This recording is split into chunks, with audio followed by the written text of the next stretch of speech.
اور پھر خاص طور پر انسان رزق کے لیے دعائیں کرتا رہے، کیونکہ سارے خزانے تو اللہ کے پاس ہیں، وہ جب جس کو جتنا چاہے عطا کر سکتا ہے۔ اس کے لیے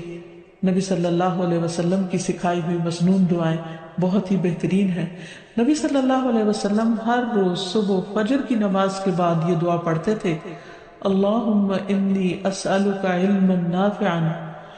ورزقا طیبا وعملا متقبلا۔ اے اللہ، میں تجھ سے علم نافع، طیب رزق یعنی پاکیزہ رزق اور مقبول عمل کا سوال کرتا ہوں، یعنی ایسے عمل کی توفیق دے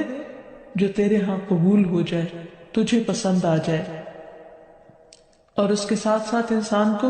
حرام سے بچنے کی دعا کرنی چاہیے۔ اس سلسلے میں آپ صلی اللہ علیہ وسلم نے جو دعا سکھائی وہ ہے، اللہم اکفنی بحلالک عن حرامک واغننی بفضلک عمن سواک۔ اے اللہ، اپنے حلال کے ذریعے حرام سے میری کفایت فرما، یعنی مجھے اتنا حلال دے کہ مجھے حرام کی ضرورت ہی نہ رہے،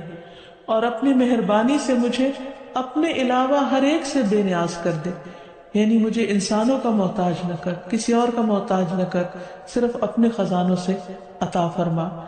پھر اسی طرح خاص طور پر بڑھاپے کی زندگی کے لیے وسعت رزق کی دعا کرنی چاہیے، کیونکہ جب انسان بوڑھا ہو جاتا ہے تو اس کے اعضاء کمزور ہو جاتے ہیں، وہ اپنے لیے خود کچھ کمائی نہیں کر سکتا، وہ دوسروں پر ڈیپینڈنٹ ہو جاتا ہے، تو اس وقت وسیع رزق کی دعا سکھائی گئی۔ فرمایا اللہم اجعل اوسع رزقک علی عند کبر سنی وانقطاع عمری۔ اے اللہ، جب میں بوڑھا ہو جاؤں اور میری عمر ختم ہونے لگے تو میرے رزق کو وسیع کر دے۔ اور اسی طرح اپنے لیے اور اپنی اولاد کے لیے وسیع رزق کی دعا کرنی چاہیے، جیسے ابراہیم علیہ السلام نے دعا کی تھی، ربنا انی اسکنت من ذریتی بواد غیر ذی زرع عند بیتک المحرم ربنا لیقیموا الصلاة فاجعل افئدة من الناس تہوی الیہم وارزقہم من الثمرات لعلہم یشکرون۔ اے ہمارے رب، بے شک میں نے اپنی کچھ اولاد کو اس وادی میں آباد کیا جو کسی کھیتی والی نہیں، تیری حرمت والے گھر کے پاس، اے ہمارے رب، تاکہ وہ نماز قائم کریں۔ سو کچھ لوگوں کے دل ایسے کر دے کہ ان کی طرف مائل رہیں، اور انہیں پھلوں سے رزق عطا کر تاکہ وہ شکر ادا کریں۔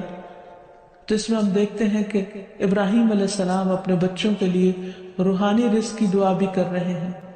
جذباتی محبت کی رزق کی دعا بھی کر رہے ہیں، اور پھر اس کے ساتھ ساتھ جسمانی رزق کی دعا بھی کر رہے ہیں جو ہر انسان کی ضرورت ہے، اور اس میں سے بھی بہترین رزق یعنی پھلوں کے رزق کی دعا کر رہے ہیں، کیونکہ انسان کو اللہ تعالیٰ کا صرف رزق ہی نہیں مانگنا چاہیے، بہترین رزق مانگنا چاہیے۔ یعنی ایک تو سمپل سی دعا ہے اللہم ارزقنی، اور پھر وارزقنا وانت خیر الرازقین، جو سورۃ المائدہ میں اللہ تعالیٰ نے دعا سکھائی ہے، اور ہمیں رزق دے